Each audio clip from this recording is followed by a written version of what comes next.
We've come to Munich, the home of BMW. Ready? Yeah, go on, plant it. Oh, yeah, yes! Oh, I still got it, Yeah. mate. To transform this €69,000 E30 M3 into one of the best examples on the road today.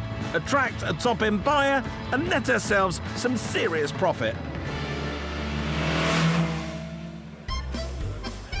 And after 48 hours hard graft, We've got a chance to soak up some local culture and learn more about the 3 Bs this region is famous for. BMWs, bratwurst, You need a shorter sausage or a longer bun. and beer. Oh my word, look at that. Co-pilots only. Co-pilots only, I like that. Well, we'll definitely have one for my co-pilot Thank and you I'll very watch him much. drink it with joy. Superb. This is the best thing ever. Cheers, mate. Yeah, cheers, mate. It's blooming delicious, that is. Genuinely, that is quite possibly the best sausage I've ever eaten. Genuinely. It's got cheese in it. In it. Yeah. But there is a serious reason why we're here as well. We need to go and look at the competition, go and see some of these cars out there, see what we're up against. Some pretty decent stuff, isn't it? Let's try and have a look around this way. If I've learned anything from my trip to the auction house, it's that detail is everything. What are you doing?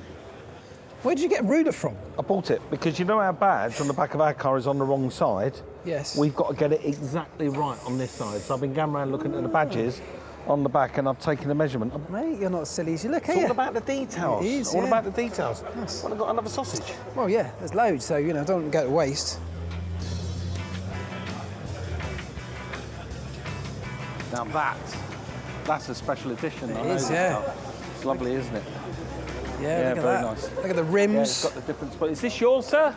Yeah, How long have you had it? plus 30 years. Wow. I bought it from you. Oh, wow. You want to have a look underneath? If we can, that'd be nice. That is nice. Now we are talking about a 9,000 kilometer car. Wow. And you've only done 9,000 kilometres in it. I bet there were 9,000 really great fun kilometres as well. Yes, you know, I think it's just a run-in. Right. Barely a amazing. run-in. The one thing that I've noticed when I'm walking around these cars is a lot of these cars are coming with 19-inch rims, some with 16, some with 17. Yeah. That seems to be acceptable in the E30 market because our car is currently sitting on 15-inch rims. Yeah. They look too small. You know, original, this came on 16. Now I put it up to 17. 17. With these original wheels, Yeah. it looks not like a sportive, I guess. I think that's the owner's choice. Our wheels need a refurb as it is, so I wonder if we could go the whole hog and do an upgrade.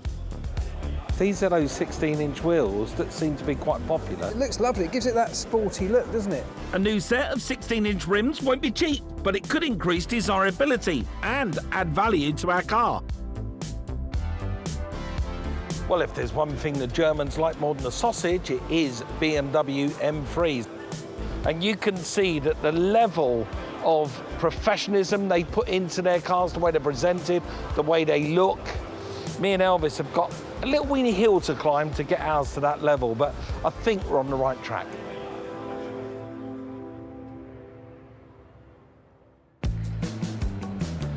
It's a dawn start for my last day in the workshop.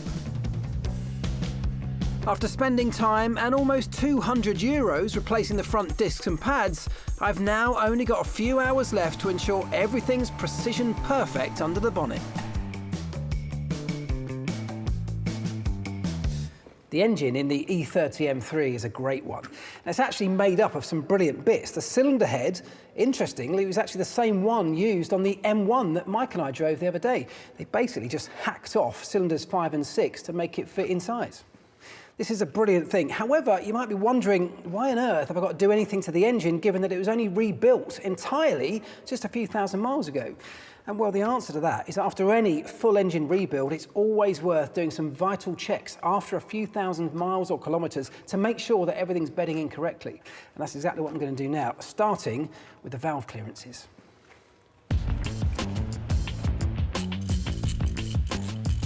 The valve clearance is the tiny gap between the camshaft lobe and the little cup which it acts upon.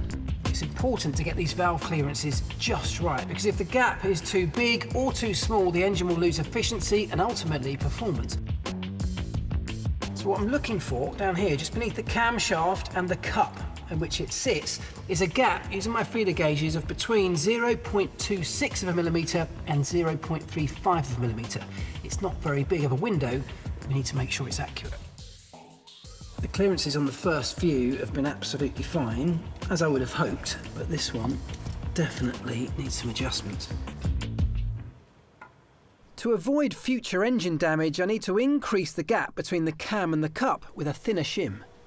That's 3.60. And I want something that's a tiny bit smaller than that. And they come in little increments of about 15.15 of a millimetre. So I'm after a 3.55. It's there, it's got it stamped on it.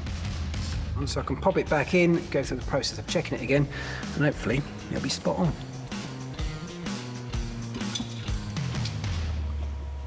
Perfect.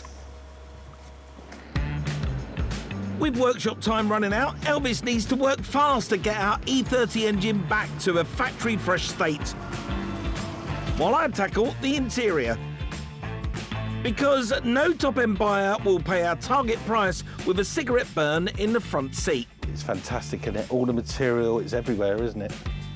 Yvonne is a professional trimmer, or as they're known here in Germany, a saddler. Ah, look at that.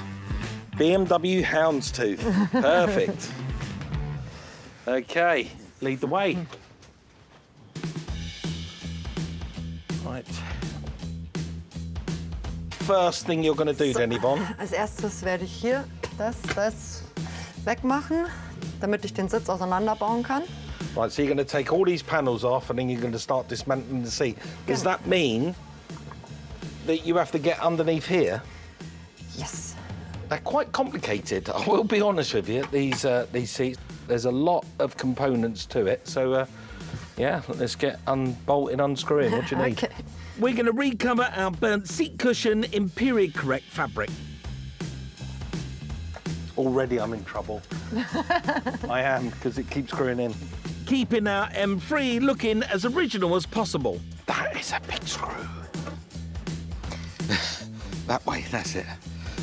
Manchmal braucht man das, um zu lockern, weil Schraubenzieher. Ah, because it's got thread lock. Yeah. 3. Perfect. Okay, that's the back of the seat off. That gives access now to this bottom cushion.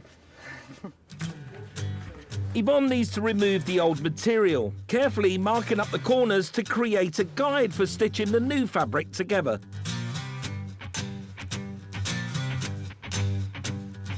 Yvonne has very kindly got this side bolster off for me. I've got a tailor's chalk, so I'm just going to trace around this piece so we know exactly where to make the cuts. And that is now ready for cutting.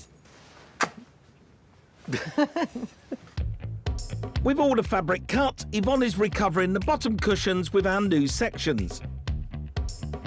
But matching the colour of the new material to the old backrest is proving tricky. So now we've got the new fabric on this seat, we do end up with a bit of a problem because the back of the seat is a little bit grubby. It's not that bad, it's just a little bit grubby. I'm using this, it's a high pressure cyclonic cleaner, believe it or not. So air comes out, it twists as it comes out and it forces the soap into the cloth, and then basically you just blow it with air and it blows the dirt away.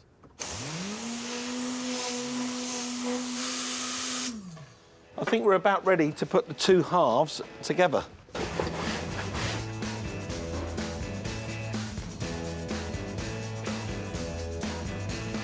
You don't have to watch me do it all by myself, you can't help. Yeah, that went in. That went in beautifully. Look at that, it's as good as new. And the best bit, it only set us back €500. Right, let's get this back to the workshop. Back in our car. Yes, auf Wiedersehen. Wiedersehen. Yeah, there you go.